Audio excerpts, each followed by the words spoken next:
How did the pirate stop smoking? He used the patch. Why was the pirate ship so cheap? He got it on sale.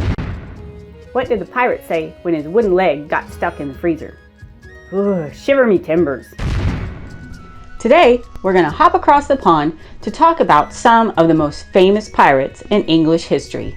These are not your regular run-of-the-mill, ship-stealing, gold-digging outlaw pirates. No. This is the story of Queen Elizabeth and her sea dogs. In the first Elizabethan age, tensions with Spain were at an all-time high. In 1570, the Protestant queen's refusal to marry her half-sister and former English Queen Mary I, Catholic widower, King Philip II of Spain, set the two countries on a great collision course.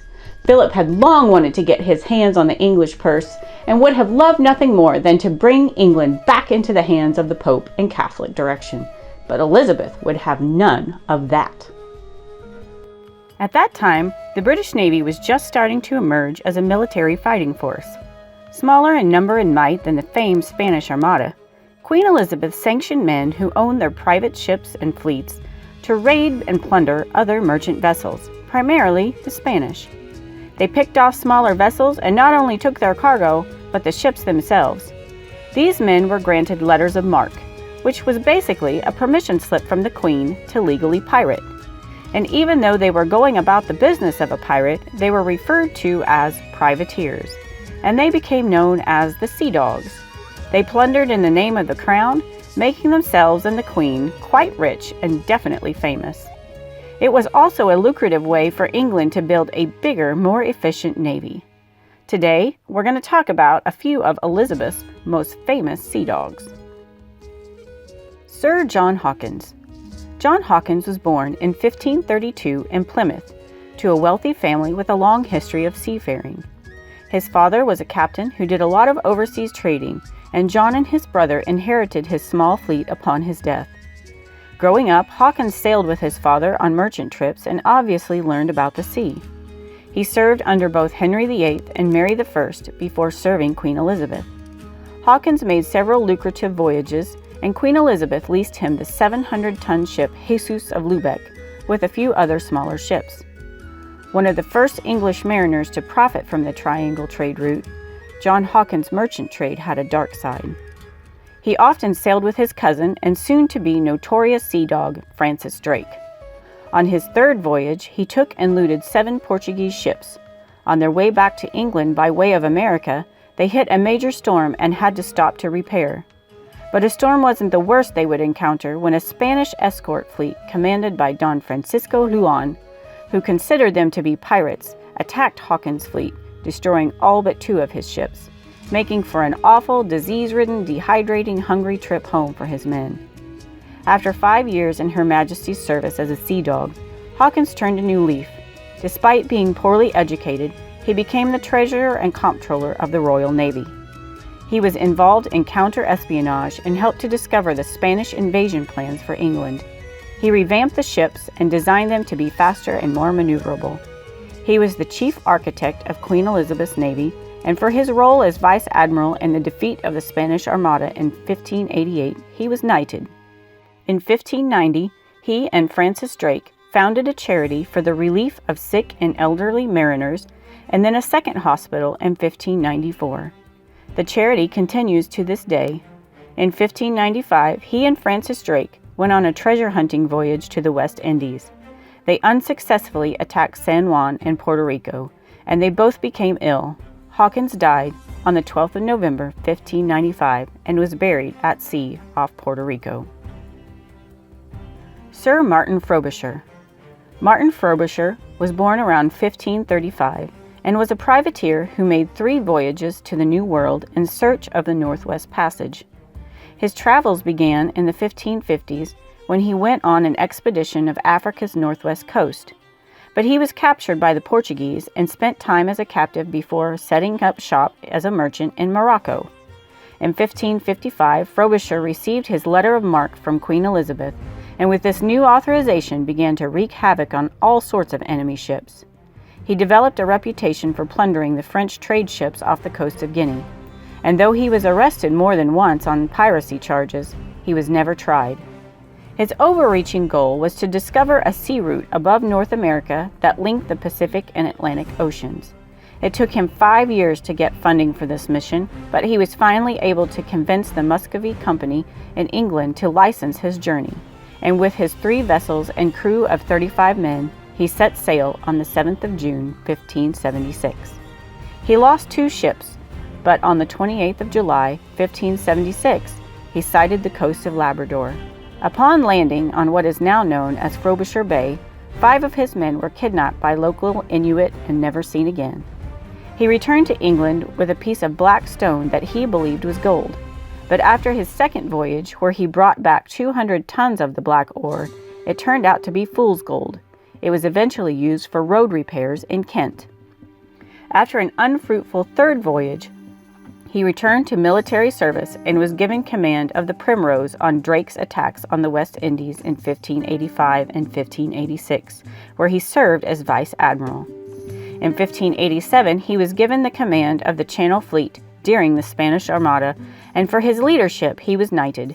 He received a gunshot wound during the siege of Fort Crozon and died on November 15, 1594. Sir Francis Drake. Francis Drake was born around 1540 in Devon near Tavistock. He was arguably the most profitable and successful sea dog in history. He made his first voyage to the Americas in 1563, sailing with his cousin John Hawkins. In 1568, Drake participated in the Battle of San Juan de Ulloa. He returned to England with over 40,000 pounds of gold and silver, which would equate to over 21 million pounds today. In 1570 and 71, he made 2 voyages to the West Indies where he seized gold and silver in the Americas and the Atlantic. He continued to attack Spanish treasure ships and became a feared and hated enemy of the Spanish, who considered him a pirate and gave him the name El Drac, the dragon. Drake left Plymouth on May 24, 1572, with a crew of 73 men for his first independent journey to attack the Spanish Main at Nombre de Dios, a lucrative port target that housed treasures from Peru. His initial attack was unsuccessful, but for a year, he and his men raided Spanish ships and even captured the Spanish silver train at Nombre de Dios, pillaging about 20 tons of silver and gold. As he did not have a formal commission from the Queen at this time, his actions were tantamount to piracy. But his vast success did not go unnoticed by Elizabeth or her Privy Council. Nevertheless, he was enlisted for an expedition against the Spanish along the Pacific coast in the Americas. He set sail on November 15, 1577. They initially had to take refuge due to bad weather and started out again on December 13th with 4 other ships. They added a 6th when Drake captured the Santa Maria, a Portuguese ship, near the Cape Verde Islands. His next landfall would be Brazil, but before he could get there, Drake and his captain had a falling out with his co-commander, Thomas Doughty. Drake accused him of witchcraft, mutiny, and treason, and conducted a ship trial. Doughty was pronounced guilty and beheaded. Reportedly, Drake held up the severed head to his crew and cried, "This is the end of traitors." His vessels then continued to the Magellan Strait at the southern tip of South America. In September of 1578, he made it to the Pacific Ocean, where violent storms destroyed one ship and caused another to have to return to England. Down to one surviving ship, Drake sailed up the Pacific coast, raiding and taking ships, and finally landed on the coast of California in June of 1579. He claimed the land for England. They sailed southwest to the Moluccas of what is now Indonesia a few months later. Drake and his men made multiple stops on the way to the tip of Africa and eventually rounded the Cape of Good Hope and reached Sierra Leone in July of 1580. He landed back in Plymouth, England, September 26, nearly 3 years after he set off on the voyage, with a haul of spices and treasures he pulled in. Drake became the first Englishman to circumnavigate the globe and only the second one in the world to accomplish the feat. 7 months after his return, Queen Elizabeth came aboard his ship, the Golden Hind, where she knighted him. He continued on in his terrorizing of the Spanish ships, and as with the other sea dogs, served as a vice admiral in the fleet that defeated the Spanish Armada. He joined his cousin John Hawkins' ill-fated voyage to the West Indies in 1595, where they both became ill. He died of dysentery just after Hawkins in January 1596 and was buried at sea. Sir Walter Raleigh. Walter Raleigh was born with a bevy of close connections in Devon around 1552. He was the half-brother of explorer Sir Humphrey Gilbert and the nephew of the famed and feared Sir Francis Drake. He was well educated and attended Oxford before volunteering to fight with the Huguenots in the French religious civil war. While it is sometimes argued that he was never really sanctioned as a privateer, he did plenty of seafaring service for Her Majesty the Queen. In 1579 and 1583, he helped to squash the Desmond rebellions in Munster, Ireland, and through his services was the recipient of 40,000 acres of seized land from the rebellion. His actions led to his rapid favor with the Queen, and in 1584 he entered Parliament for Devon. The Queen granted him a royal charter and authorized his explorations and the ability to colonize and rule settlements in the New World in return for a percentage of the gold and silver mined in the New World. In 1585, he was knighted by the Queen and sponsored the first English colony in America on Roanoke Island. The colony was unsuccessful, and the colonists would later be picked up by the famed Sir Francis Drake. In 1587, he was appointed captain of the Queen's Guard, but made a grave mistake in 1591 when he secretly married one of the Queen's ladies-in-waiting, Elizabeth Throckmorton. When they were found out, the Queen had them both thrown into prison in the Tower of London. He was eventually released, but was banished from court. It would be several years before he returned to the Queen's favor. In 1595, he led an unsuccessful expedition to find El Dorado. He served in Parliament for 3 different counties, and in 1600 became the governor of the small island of Jersey off the coast of France. But when Queen Elizabeth died, he was accused of plotting against her successor, James I, and arrested. He was tried at Winchester, where he was found guilty and sentenced to death. But his sentence was commuted to life in prison, and he was sent back to the Tower of London, where he returned to writing. He was released and led a second expedition in search of El Dorado in 1616, but again it failed.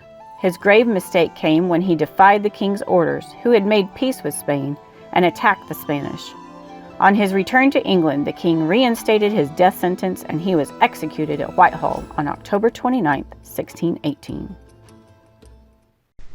Not surprisingly, the Spanish viewed these men as nothing more than outlaw pirates who should be hunted down and given a fitful pirate end with a hempen halter. But England wasn't the only country who sanctioned privateers. The French had the corsairs, and the Spanish employed the Flemish fleet known as the Dunkirkers. Many other European countries engaged in the privateering racket also.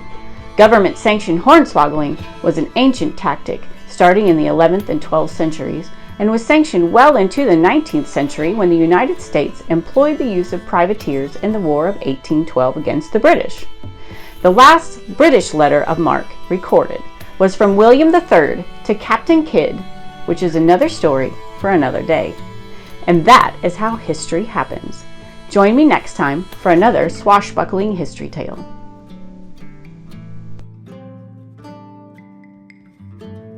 If you have enjoyed this episode of History Happens, please give it a thumbs up and hit that subscribe button so you can be sure to catch each new episode. Thanks for your support.